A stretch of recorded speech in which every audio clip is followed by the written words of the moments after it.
Szanowni Państwo, od 27 lat żyjemy w wolnym kraju, w którym zamyka się obecnie trwanie, ale z którym to dzisiaj utożsamia się funkcjonowanie Śląska.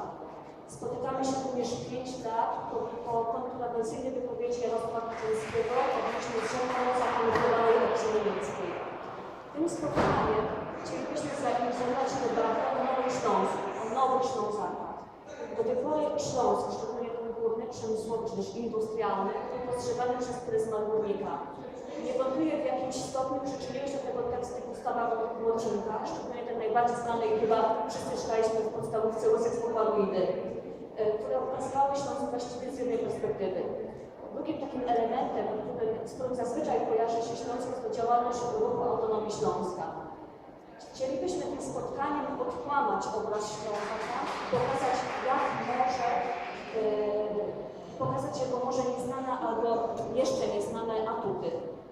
Kongres jest najlepszym miejscem do wypowiedzenia takich kwestii.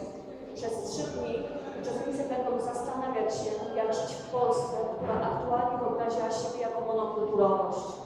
Coraz trudniej w wypowiedziach prominentów odnaleźć frazy popierające czy tam wspierające różnorodność. Coraz częściej słyszy się wypowiedzi o zabarwieniu nacjonalistycznym. Nasza debata otwiera kongres i dobrze się stało, ponieważ istnieje potrzeba zastanowienia się nad statusem mniejszości w Polsce. Szczególną grupę stanowią Ślązacy, którzy nie zostali wpisani jako mniejszość, lecz czują swoją kulturową odrębność.